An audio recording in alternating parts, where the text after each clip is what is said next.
What happens when two dudes, one a retired Navy SEAL commander in Colorado Springs, and the other a hippie meditation teacher in New York City, get together to discuss living mindfully? That's a great question, because we don't know what will happen either. Raw, uncut, and unapologetic. Welcome to Men Talking Mindfulness with co-hosts John McCaskill and Will Schneider. Each week, we take an authentic dive into how mindfulness continually impacts our lives, deepens our relationships, and allows us to be emotionally alive. We filter all of our conversations through the man box, where we unpack how as men we are expected to act in society, how fighting the authentic human experience is exhausting and damaging, and how mindfulness can help. Now, on to the show.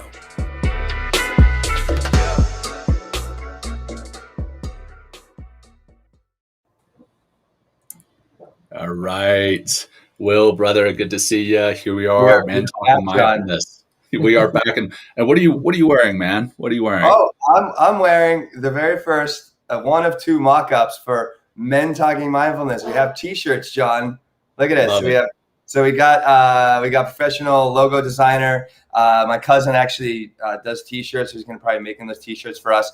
So we have like the logo on the front, MTM, and on the back, we have our raw, uncut. Can you see it? Right? Yeah, raw, uncut, unapologetic. and we were talking to Seth the other day. I'm pre-recording an episode, and he said, you know, the raw, uncut, and unapologetic. The acronym is RUU, which I think is very fitting for the show as well. So that's super cool. Welcome, John. Sure. Let's start the show. Yeah. So Men Talking Mindfulness. John McCaskill here in Colorado Springs. My brother from another mother, Will Schneider, there, now back in New York City. And we are back in season 3. This is episode 2 for season 3. Today, we're going to be discussing complaining. Actually, we're going to be kind of complaining about complaining, which is a little bit ironic. But we're also going to be talking about where it can be good, where it can be bad, how to do it right, when it's not good for you or those around you or anyone, really. Definitely want to get into that and why we're going to be talking about that and some things that popped into my mind this week as we were thinking about preparing for this show. But prior to that, if you haven't ever tuned in before, the way that we do this is Will and I both, again, are mindfulness teachers, and we start the show with a grounding practice. We end the show with a grounding practice, and that's just the way we do things. So I'm going to kick it off with today's grounding practice. So as we always say, if you're driving, listening to this, obviously don't close your eyes. But if you feel comfortable and you're in a position where it's safe to do so, go ahead and close your eyes. Otherwise, just soften your gaze and just bring your focus to your breath. Focus on the here and now. As you do focus on that breath, the noise of life is going to be tuned out, or at least settled down for the moment. And to help us really intentionally draw our attention to our breath, we're going to do 3 cleansing breaths to start. Begin by breathing out all your air. Now breathe in with us. Focusing on the breath, now breathing out through your mouth. Focusing on the breath. Breathe in, noticing the physical sensation of breathing in and out, nice and slow, fully through your mouth, noticing again the physical sensation. One more, breathing deep in through your nose. And let's hold it this time for a second. And now releasing, again, noticing the physical sensations, your lungs, your nose and your mouth. And now just breathe naturally. And think about where you are in this time, in this space. And connect with that. Connect with that time. Connect with that space. Think about your feet being planted firmly on the ground. Maybe even imagine your feet growing roots into that ground, just a visualization. And becoming one with that time and space. Think about the energy that is flowing from the ground into you, and the energy that is flowing from you down into the ground. And as you think about your connectedness with the earth, with the ground, think how we are all connected with one another. And how what we do affects not only ourselves, but those around us.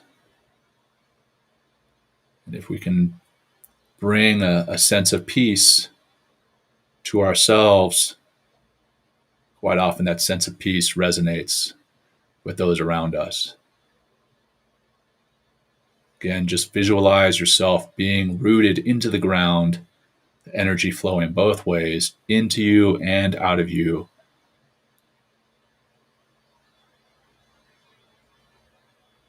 And through that, you can bring peace and a settled mind to not only yourself, but to those around you. Let's finish with one deep cleansing breath. Begin by breathing out all your air. Breathe deep in through your nose. And release it nice and slow. And now on your own time, begin to focus your eyes or blink them open and bring some movement back into your body. And here we are for season 3, episode 2 on complaining. Will, let's start with a mindful moment for you. How was your week, man? And what was your mindful moment for the week? Thank you. I forgot about our mindfulness moment of the week, John. I'm still my focus is on my mom and my parents and just kind of like the experience I had,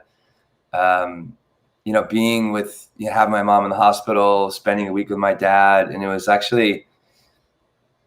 a good time. It was like, I didn't enjoy, a good time. It was a good time for me in my relationships with my family, which I thought was, it was different. I haven't really spent one-on-one time with my dad like that, especially with my mom not around and us, like, my mom usually kind of controls the household kind of thing. As far as like grocery shopping and, organizing dinner and stuff like that. And to not have my mother there, I was like, hey, Dad, we need to go grocery shopping. He goes, okay, we'll go tomorrow. So I'm grocery shopping with my dad. I thought that was fun.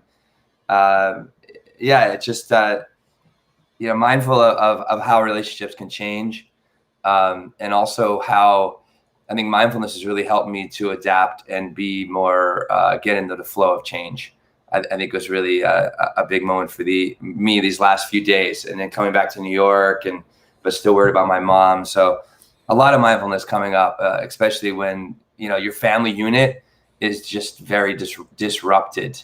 And then also one more thing I'll say is just, and I talked about it in another episode, is, how we just have this incredible wiring to just be there for one another in these times of crisis. And I really enjoyed, just accessing that ancient, call of love and connection and wanting to serve and help in a challenging circumstance. So that was it was a really beautiful time with my family. My mom is on the mend, which is good. Hopefully she'll be much better in the coming weeks. So thanks. But how about you, John? What was going on for you this past week?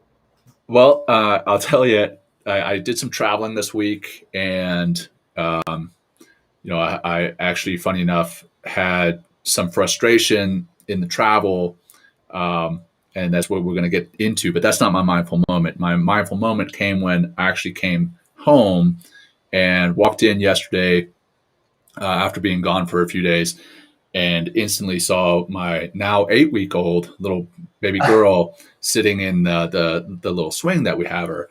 have her in. And she has the little things that kind of rotate above her head. And she is just looking at those and is just smiling and is in awe of that, right? Something as simple as the little thing circling around her head. And she's just almost starting to giggle, a little giggle every once in a while. And it's just, it just really brightens up my day, fills my heart.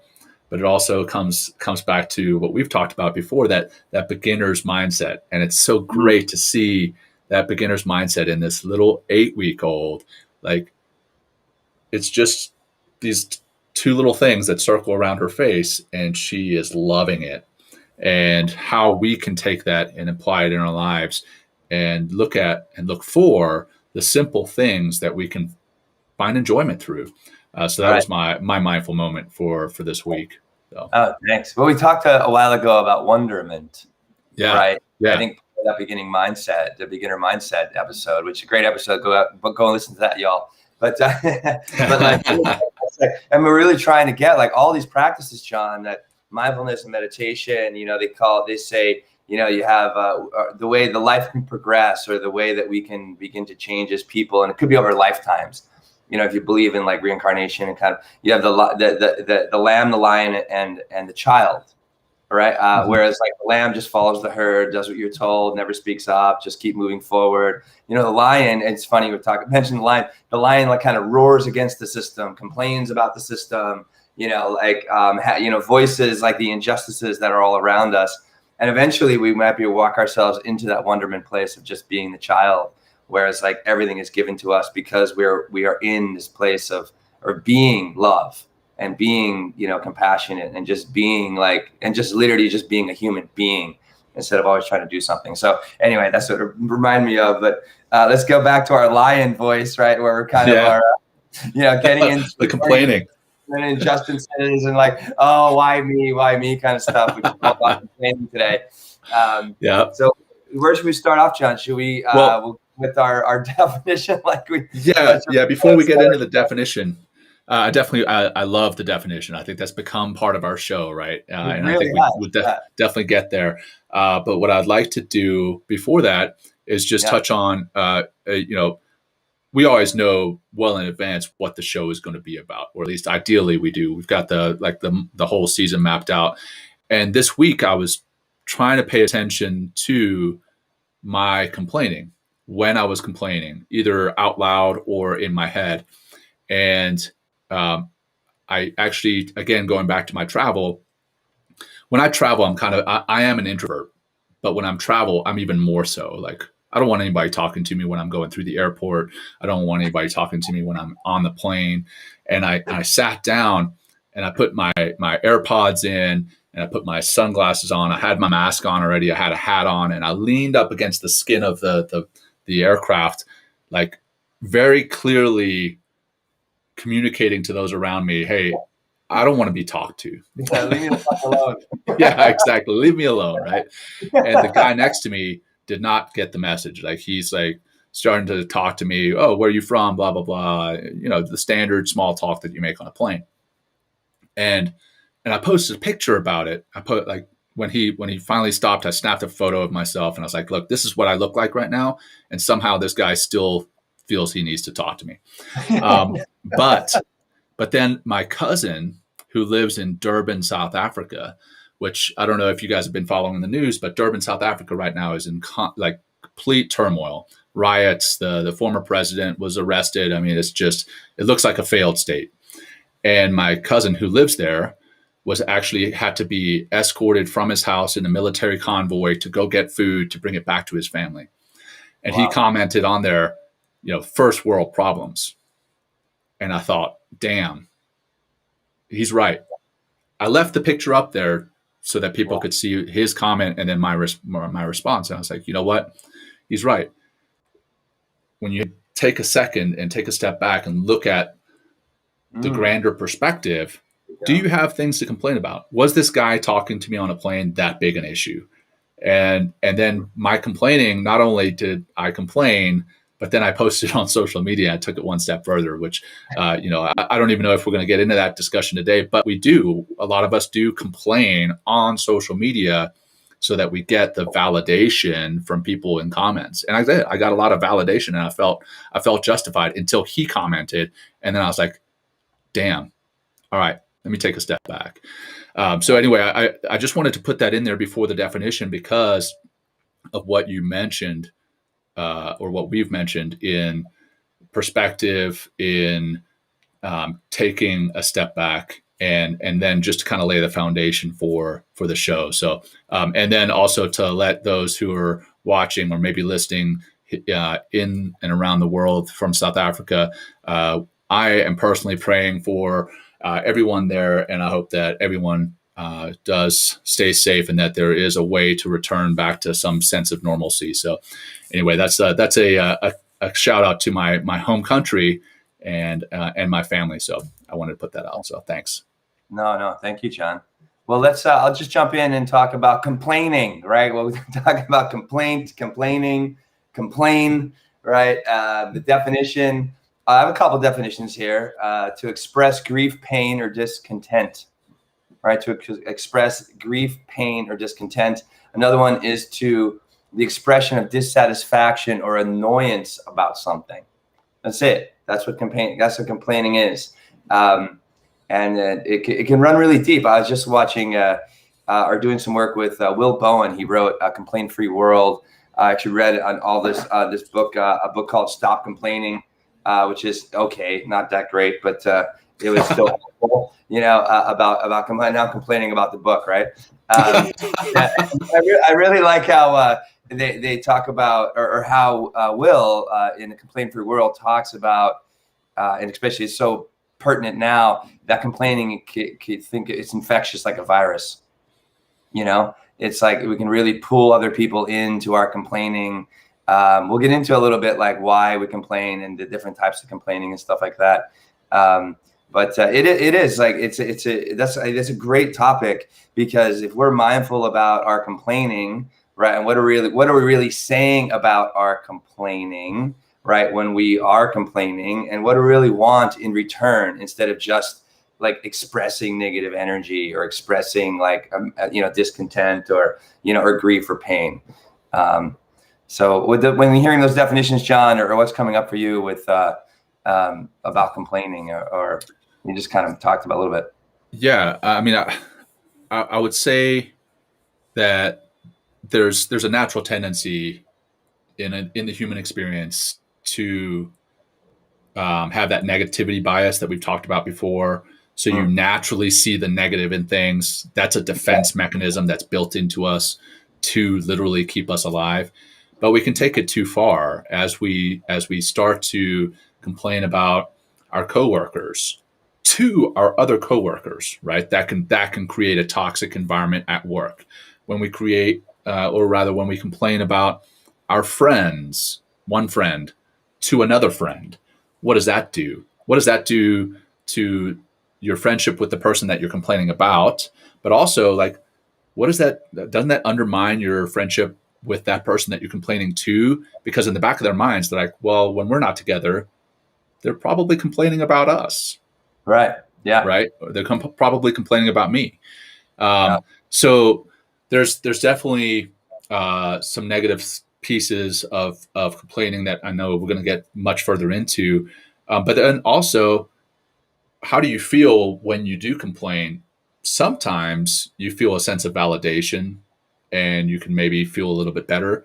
Sometimes you feel as though you've blown off some steam and you can feel a little bit better. So I don't want to get into toxic positivity too deep, but I'll just mention toxic positivity, like the idea that we should always be walking through life with rosy glasses and that nothing should upset us.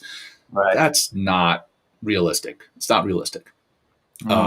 But then the flip side of the rosy glasses is muddy glasses. We shouldn't think that everything is bad. And there's a level of complaining and how you're complaining and why. What's your intent with the complaining that we're going to get into here in the show that can put it on the bad side or the unhealthy side, destructive side. And then there's a level of complaining that you can do. There's a way to do it, a time to do it, and a why to do it that could benefit you. So that's what kind of pops into my mind as you mentioned some of that. So where do you want to take it from there, man? Well, let's go into, I think we need to make a distinction about what do we mean by like, what is the purpose of complaining, right? Let's go into that because there are different, let's go into that. So, I mean, what I'm researching, what my experience has been like, if you're just complaining for this, if you're complaining about the weather all the time, like that is just like a negative complaint or if you're just continually complaining about something that you're unwilling to change or do anything about, then that's just a flat out negative emotion. It's negative. It's toxic. It is like a virus in the sense of like, you're just enhancing and strengthening that negativity bias. And it's tough to get out of that rut.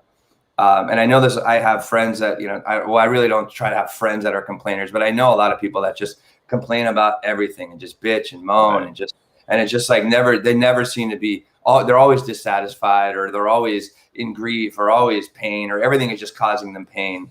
And I feel like in when we're complaining in that regard, we're also accessing more of that victimhood. We're just continually moving through this, like, why? Oh, me, the world is not meeting my needs. And it's just like, everything is so terrible. And I think so that's like one part of complaining. I think the flip side is you begin to vent. And I think I don't know if it is complaining in a sense, but it's complaining in the way that I'm expressing a frustration or something that's happened to me or a pain or something like that. But there's a willingness to change and do something about it. Like that's a big distinction here, right? You're just complaining about the weather and you can never change the freaking weather. So why even talking or complaining? And that goes for many other things too. The weather can put in like, if you're complaining about, work all the time, right? But you're unwilling to stand up and make a choice or stand up and try to make some change or voice your opinion in some ways in order to get to a change in some way or to greet some sort of new challenge. Then you're just wasting your time and you're toxifying the office environment as well. But if you're complaining or I like to think venting or emoting in some way in order to share your feelings with somebody else and then taking the next step and be like, what could we do about it? Then that's when like, I think complaining is positive and there's negative things that are always going to happen in our life, John. It's like, how are we filtering? How are we perceiving this? Right? Are we going into that negativity bias, unwilling to change, staying with the status quo, being that lamb, right? I guess being that lamb, lambs are always kind of complaining in some ways or whatever. But they don't do anything, right? They still go to the trough and they follow, the rest of the herd versus like, wanting to change, like moving into the line and maybe become the child someday. But that's what comes up for me. It's like, I complain. I try not to complain. I really try to keep my mouth shut and just try to either voice something that's positive, not necessarily going into that positivity toxicity, because not everything is positive. Right. But like, looking at like how, when I hear someone complain, I'm like, I go to a place of like, how can I help you? Or like my mind kind of goes like, how can we get out of this problem? So what, it kind of goes back to the equanimity versus the impulsivity episode that we did. And also last week's episode on patience, right? There's kind of there's a feeling as we go, let's say, for example, right? Somebody wins the lottery and they win $100 million. And if they are a big time complainer, they're going to say, well, I only got 56 million of that because the rest had to be paid to taxes. Like that's how they're going to see things. Like that's a positive thing. You just won $56 million. And what you're concerned about is that you paid $44 million in taxes. That's how some people, I mean, obviously that's an anecdote, but that's how some people are wired. And that can come from starting to complain at a young age, getting validation for that complaining and it compiling. But the reason I tied it back to the equanimity versus impulsivity, equanimity again is just accepting the moment how it is right here and now, and just realizing that there's not anything that you can do about it. Whereas impulsivity is that you want to do something right now to either change your state of being, your status, and that's where I believe the complaining ties in. Also with patience and complaining, they go hand in hand. When you get impatient, most of the time, what do? You complain. Again, they go hand in hand, and then that can also go to yet another episode of ours is the scarcity mindset versus the mindset of abundance. A lot of the time, if somebody sees somebody else succeeding, they feel that they need to knock them down, at least in their minds. They're like, I'm going to knock that person down by complaining. Like they didn't deserve, again, going back to the $100 million anecdote, they didn't deserve to win that $100 million. I did. Like that's the scarcity mindset. Their winning $100 million doesn't take anything away from you. And so there's a complaining, patience. There's so much overlap between those, but what's the common thread amongst all of it? It's Man Talking Mindfulness, right? That's what we're going to talk about. There's mindfulness, and you can limit your complaining if you practice or live mindfully. You can cut the negativity out of your life if you're living mindfully. And I think that's important. But also, you realize when you live mindfully, there are, again, times and places and ways to complain that are going to be beneficial for you. So, I mean, what is it about? What happens? Let's talk about the bad first. Talk about the bad first. Right. What happens? Literally, what happens to our minds when we start verbalizing complaints? What happened physiologically, John? Yeah. What does happen physiologically? I mean, we up our stress hormone, cortisol. Right. Yep. I mean, so therefore we get, and then where are we? Like I love it. We always come back to the sympathetic, parasympathetic. Boom, we're in the sympathetic nervous system, right? And what's the world view in our sympathetic nervous system, right? We're usually in that, someone wrote here, victim versus victor, right? Yeah.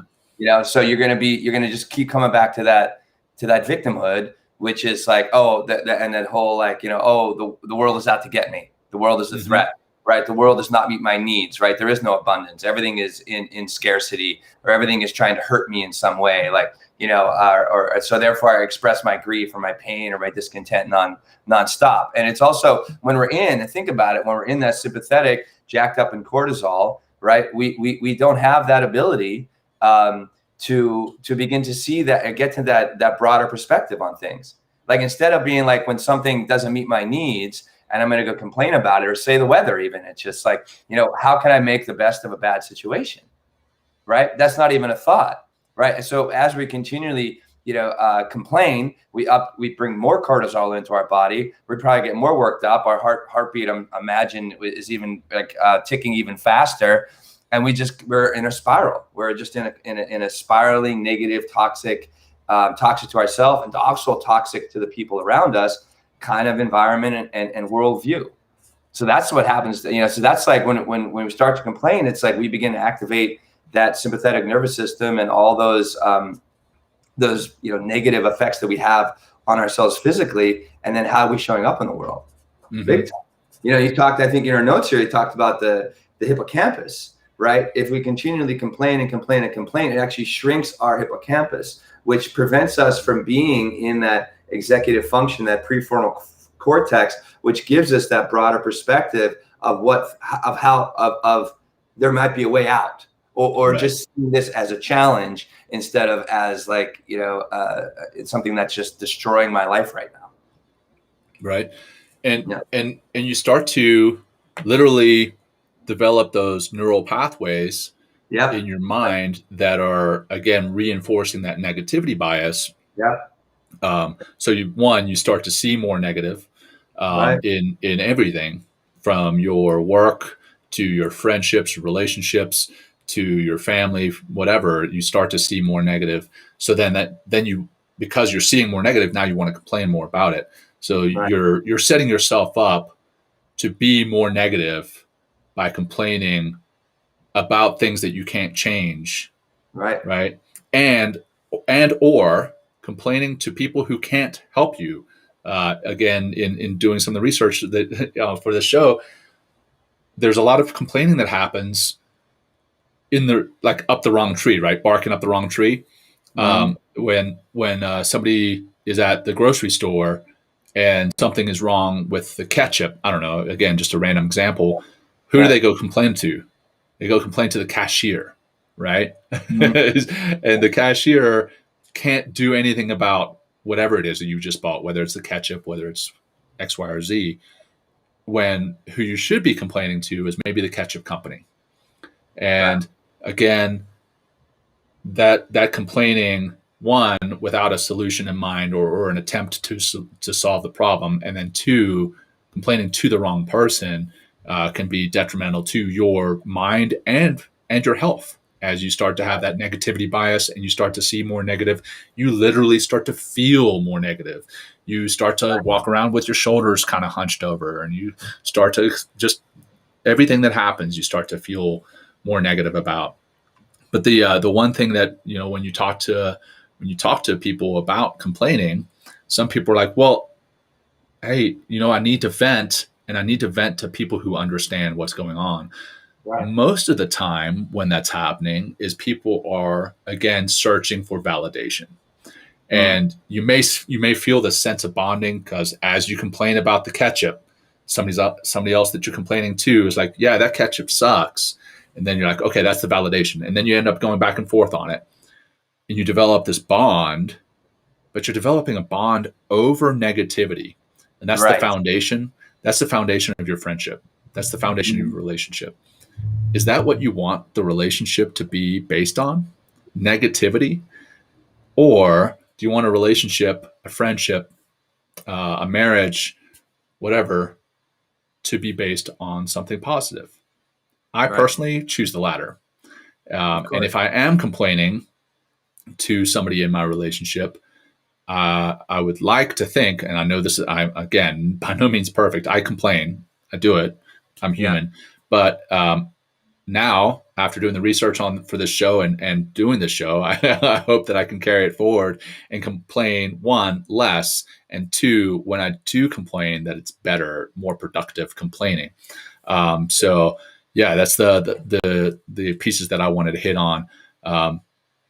Yeah, back over to you, bud. Well, no, when you are complaining too, I mean, in that example, you talked about the grocery store, like you're bringing your negative stuff into another person's sphere or into it, so therefore how, again, coming back to the tuning fork analogy, that we've used before. And, if you're lighting up with negativity because of your complaining, because your needs aren't being met, you're taking that into another person. It's just like, why, I don't know, in that example, it could go a bunch of ways. It could be like, oh, where's the ketchup? Or why don't you have this particular ketchup? Like, what's wrong with you? And it's just like, hey, back off. It's just like, I'm just a clerk, versus, or it could be, if going from another way, it's just like, why don't you just ask a question instead? It's like, hey, is your ketchup coming in? Or instead of complaining, in that particular example. But I think it's also important to be, you mentioned about, or kind of the bonding over negativity. So like misery loves company.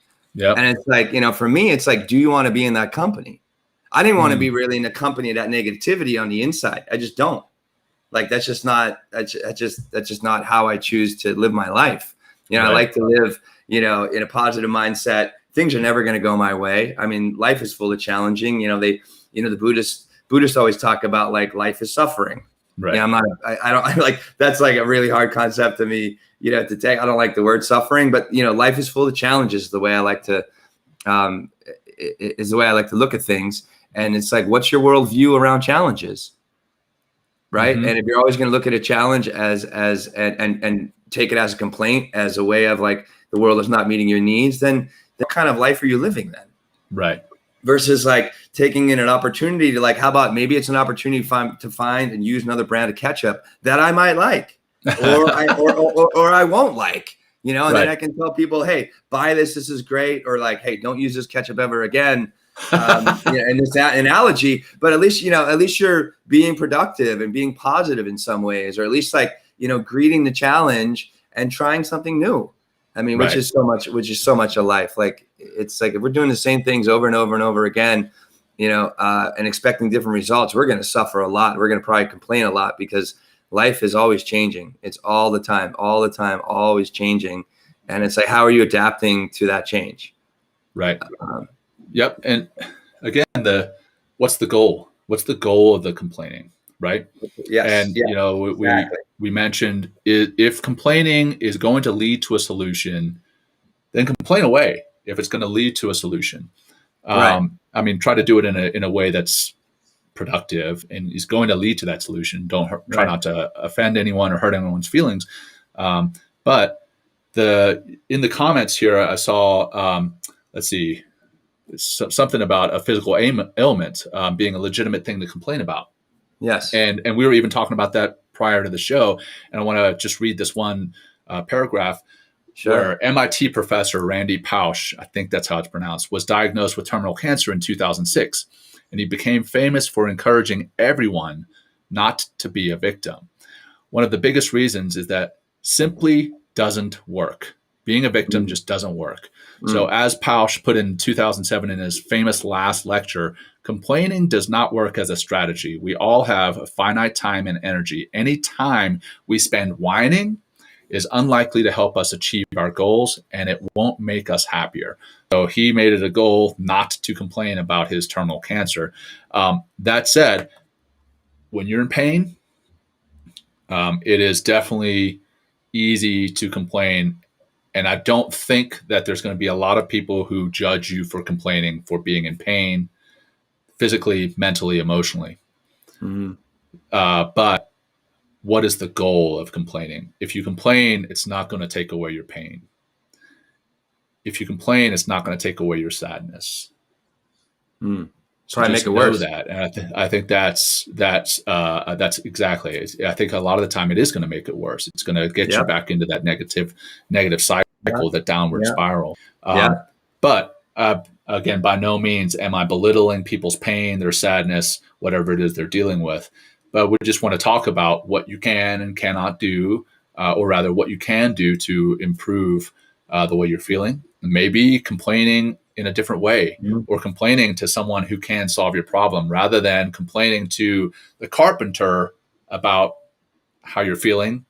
You go and you see a doctor and you complain about how you're feeling, because that's the solution. Seek the solution. Seek solution. Exactly. Well, I see that, some of these comments coming in about, complaining about your pain and stuff like that. If you really want to be inspired and learn about somebody else's struggle, tune into Dan Nevins and our episode. He lost both of his legs.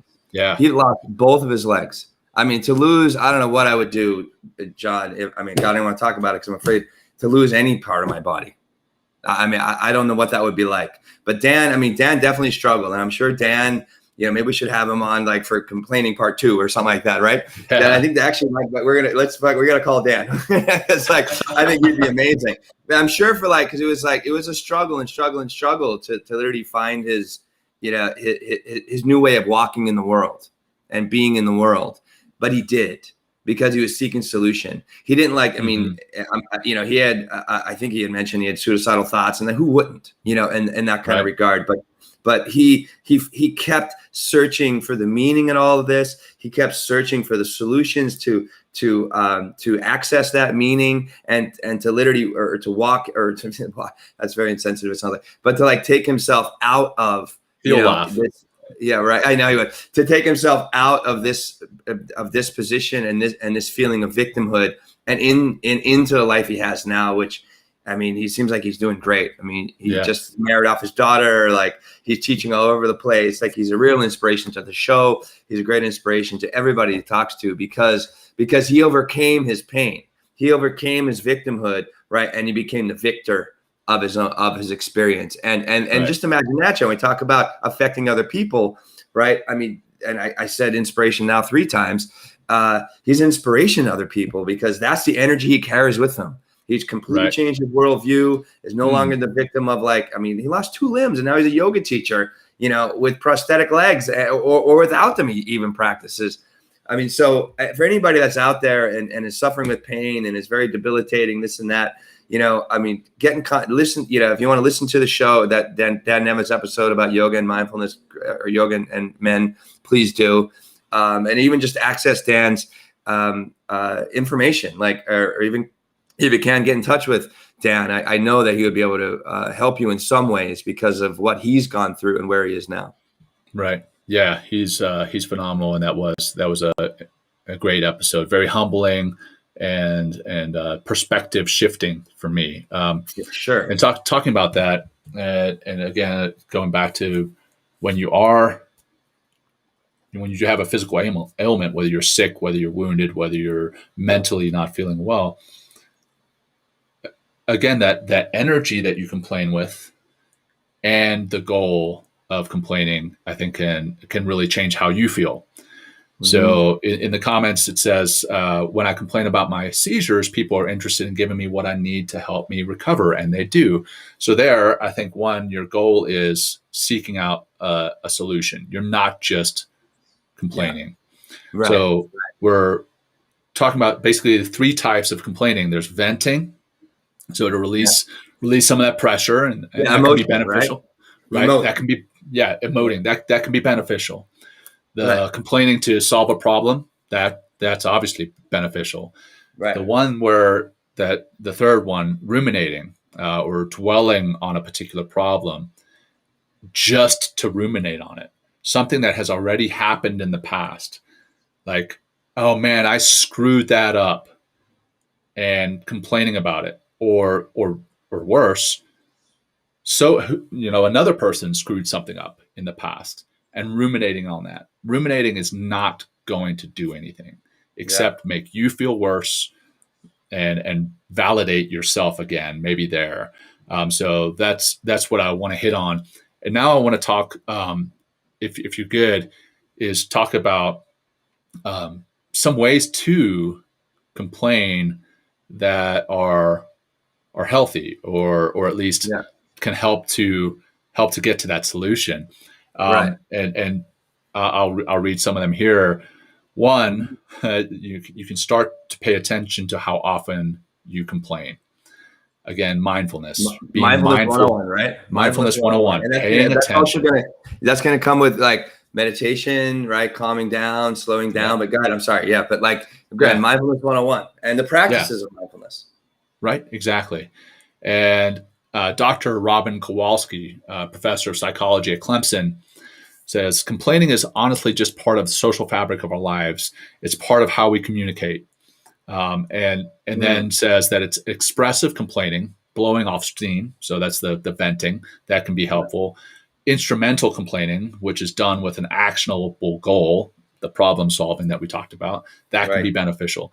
So start by paying attention to how often you're complaining and how you're complaining.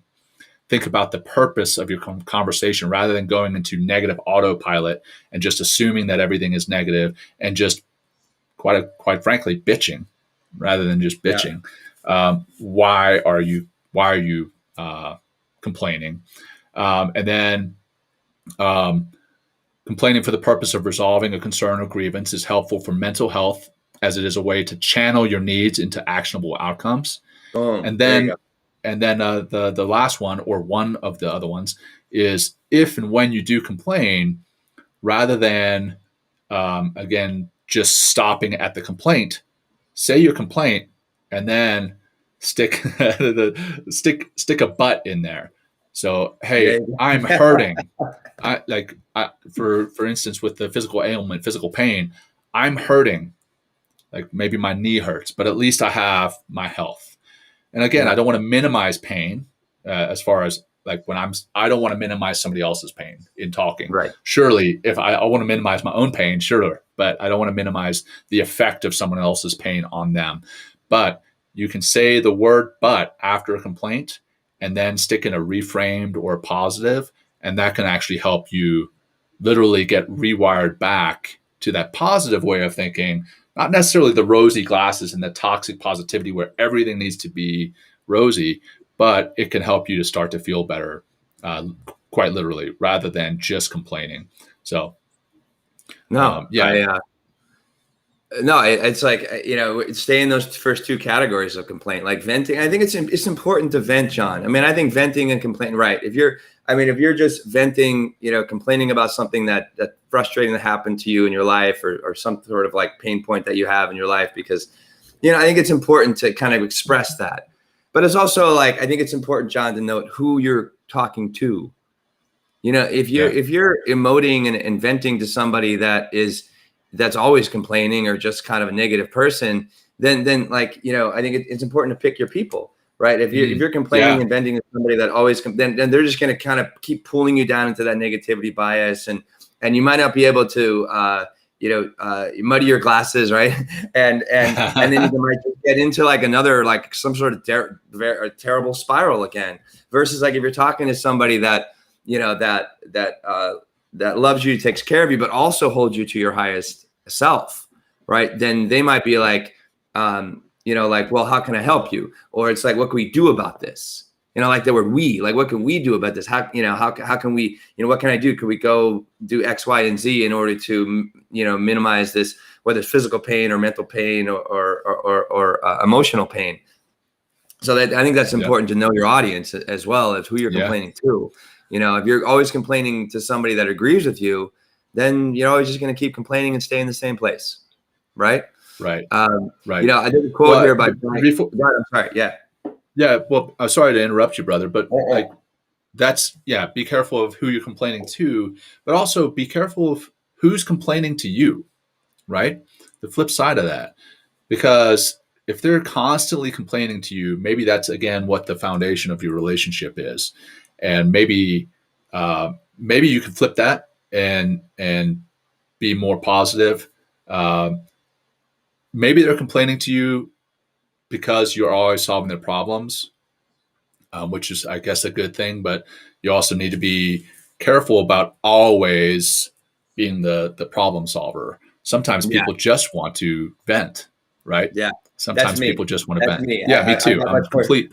I mean, like, we're solution guys. I mean, we've gotten where we are today because we're like, okay, how do we solve this problem? Plus, I mean, you're a math guy. I like math too. We're always looking for the solution. You know what I mean? Right. It's like, what do we need to add into this equation in order to get to the solution? Right. I mean, completely. Yeah, man. Yeah.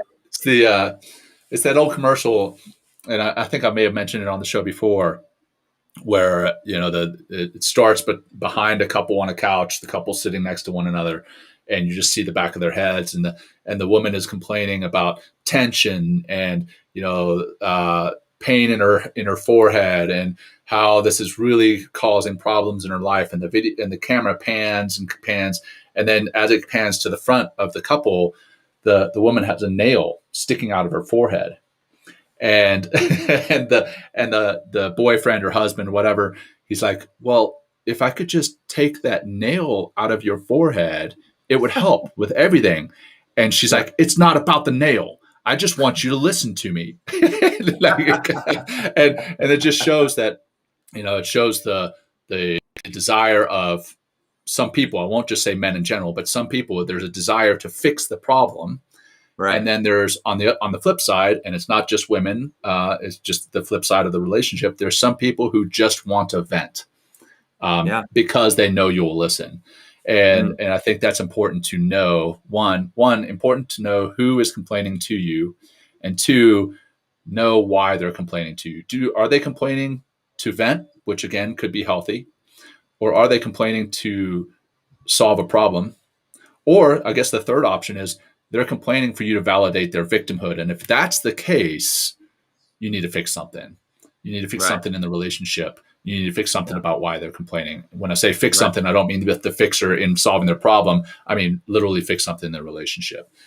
So there's got to be a deeper meaning here. Here's a quote. I like this. This is Brian Johnson. He does Optimal Living 101. He's been an inspiration of mine for probably since almost 10 years now. He says, fact is, we always have a choice. Will we whine about the challenges in our lives, or will we alchemize them into strength and service? If you're currently facing a challenge, what's your choice? Right? Love it. I mean, we have a choice, Yeah, I thought like, oh my God, the time just flies. I think it might be It's crazy. This is by that again from A Complaint-Free World by Will Bowen. He says there's 5 reasons we complain, right? And it put in an acronym GRIPE, G.R.I.P.E, right? And he says like we complain is driven by our unmet needs, and sometimes our social needs, right? And we complain. The number one reason we complain is to get attention, right? We simply want to connect with others and don't know how to do it in a positive way. Think about that. Like that's just getting attention, right? Yeah. And I love that, but we don't know how to in a positive way. Another reason we complain is to remove responsibility, right? to take ourselves off the hook. Yep. Right. Or it's like he gave an example of golfing, like we shank a ball in golf or something like that. And it's the sun's in our eyes or the grip was wet or something like that. Or like somebody, a dog barked in the distance and all of a sudden your shot it's a terrible shot. Right. So remove responsibility. That's another one. Right. The third one is inspire envy. Right. And this is a really like kind of an interesting one. He goes, and it's like kind of a humble brag. Right, complaining about our good fortune to draw attention to your good fortune. He gave an example. Yeah. It's like you're complaining about your brand new computer, right? And like how it's like so complicated and so technical, and you don't know how to use it. But it's like at the same time, it's like, but look at my new computer. Yeah. He says also another reason why people complain is for power. Right, which is interesting, and when you want to shift, like this talks about, this is what negative ad campaigning is in elections. Typically, we're trying to shift power, right, from one particular idea or party into another by complaining about what that other party does or what those people do in that party. Right. Rather than highlighting the positive. Right. Rather than highlight, exactly. Knocking them down. Right, exactly. And we undermine people, or if you're in that kind of negativity bias, very often, or you might be trying to undermine people's authority all the time. Like you might be doing that if you're about your boss. It's like, oh, he's stupid, or this or that. We should go this direction, and that's a complaint, but it's for a power grab in some ways, or to shift power. Right. And last one, he says, the E in GRIPE is excuse poor performance. Right. Which I think is interesting as well. So, and it's another way of also that's excusing poor performance is also tied in with, excusing yourself from responsibility as well. So those are like the big 5 ways or reasons that we complain, right? To get attention, remove responsibility, inspire envy. Oh, like my new Tesla sucks because I got a flat tire. You know what I mean? It's like, all right, dude, good for you. It's so tough sitting at the Tesla charging station. Yeah, exactly. Another one is for power, right? To I forget, assume or like take power away from people or shift power, and excuse poor performance.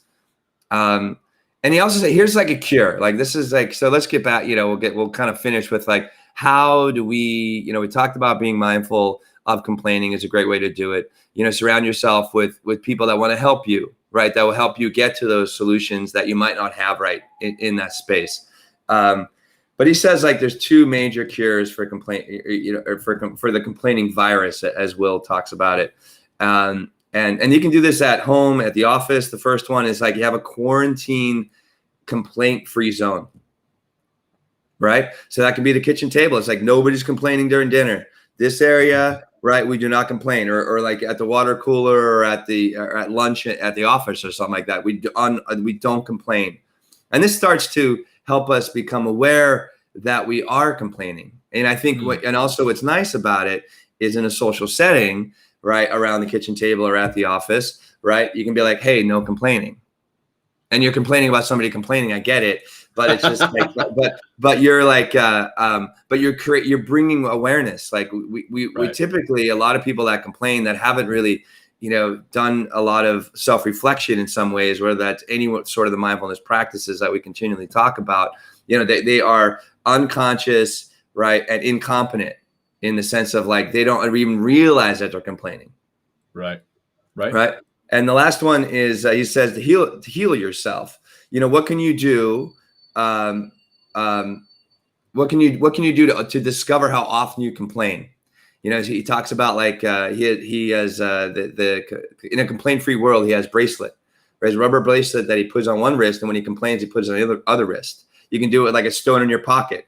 You have it in one pocket when you complain, right? You take the stone out and put it in other pocket, right? So having some sort of so instead of it just being a mental game all the time, right? Activating the body, right? Which helps us to create a deeper and more meaningful mind-body connection. So we begin to be in the world in a different way. Love it. Well, another thing I want to mention about complaining is it's a lot of it has to do with our environment, John. Like if you're always tuning into the news is complaining all the time about the way the world should be. That's what gets attention. Right. And right there you go. And because it gets attention, it drives advertisers and it makes revenue. Right. Period. Right. So if you're a news person and you watch a lot of news, watch how much complaining they do, and then watch how you're more willing to complain about something, right, that you also have no control over. Right. If you're if you're complaining about a particular piece of news that's happening in a different part of the world, right, and just talking to complain about it, and you can't even do anything about it, then where is that leading you? What road is that taking you down? And also like people that complain, like you're what, we said before in the show, like you are the average of the 5 people that spend the most time with. Right. And if you're around a bunch of complainers, guess who you're going to be? You're going to be a complainer as well. Right. Yep. And kind of like detracting from your potential greatness and opportunity and who you can be, instead of trying to move in that direction. What are some other things, if you have any, John, might help us a couple of closing comments, actually just one really. And I know we've done this a lot during this particular episode, is tied what we're talking about here to other episodes, but the bosses versus leaders. I know we just mentioned 7 episodes today, John. We're just plugging. Yeah, I know. Hey, we can just go ahead and plug all 40 something episodes. Let's do it.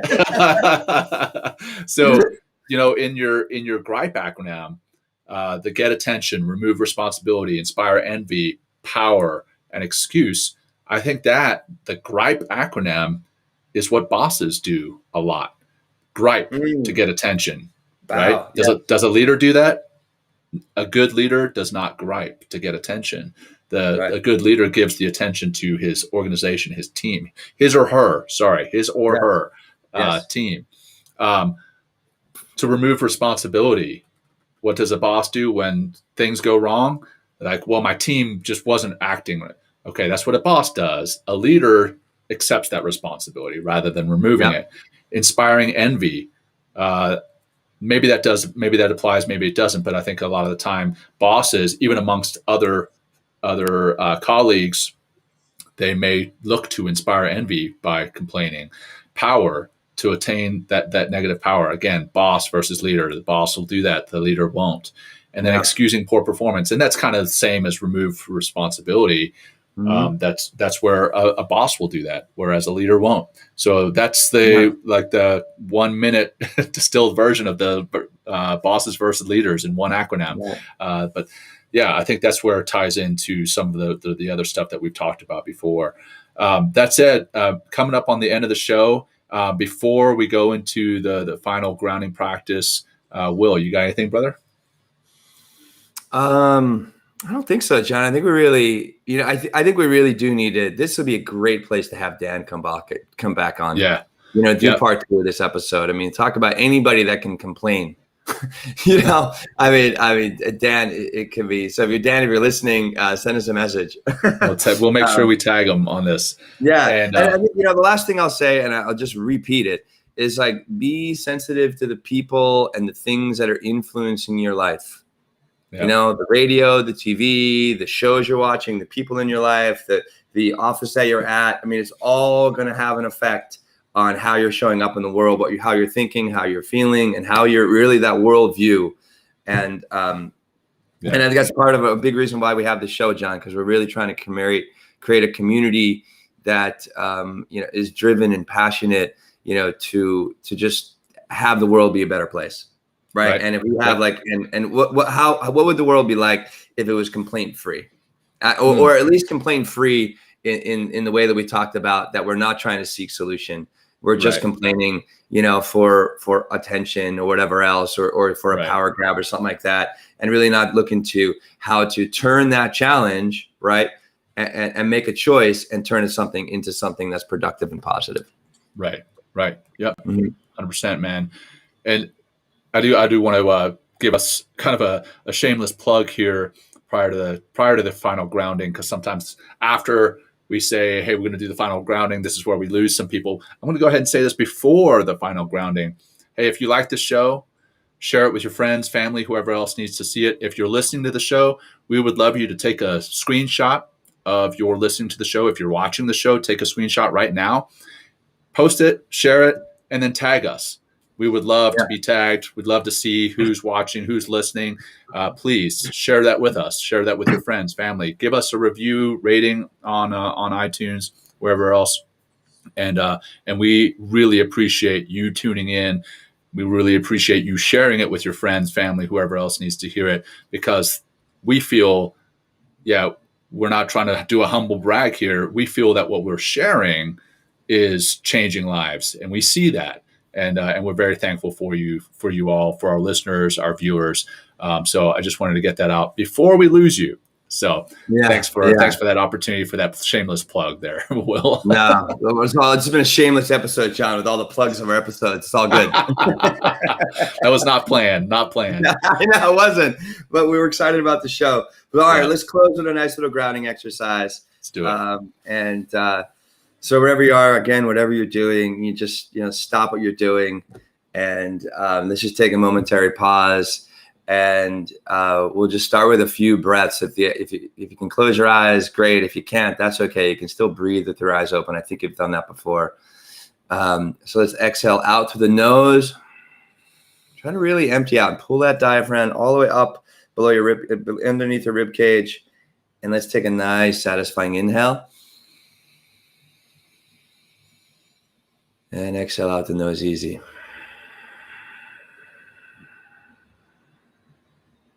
In again. And exhale.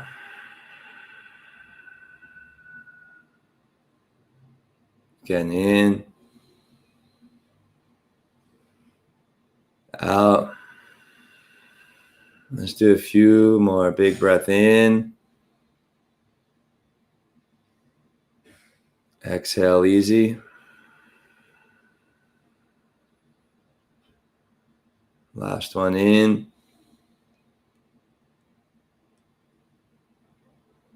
Awesome. Out gently.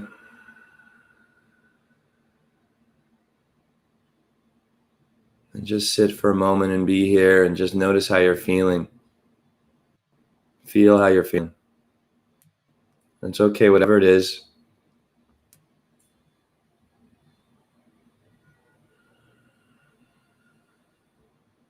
And then just be mindful of one thing that you complain about, like way too often or all the time.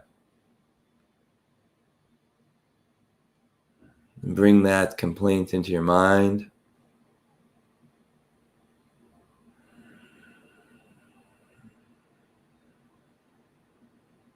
Give it a few more breaths just to stay present to it and allow it to expand in your imagination.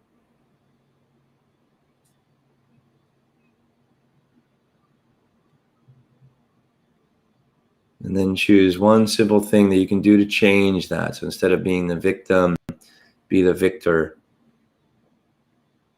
by taking a small action that might turn into bigger actions to resolve that complaint. Greet the challenge and find solution.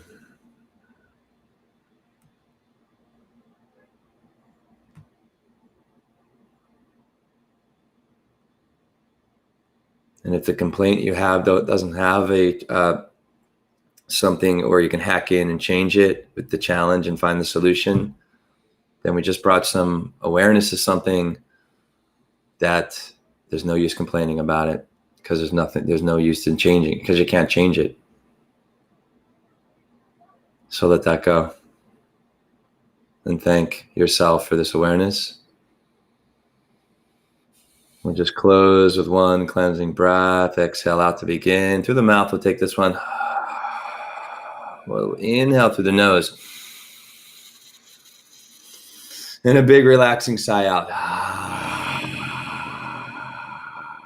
Awesome. There we have it, Jon. Thank you, everybody, for joining. Thank you, Jon. Thank you all. We got tons of comments here today. Thank you for everybody tuning in live to the show. Thanks for plugging the show. Thanks for taking that screenshot we talked about and sharing it with your audience and tagging us as well. I'm done, Jon. Anything else from you? Brother, that's it. Have a great weekend to you. Have a great weekend to our viewers, our listeners. Always a pleasure, brother. Until next time, signing off. Peace.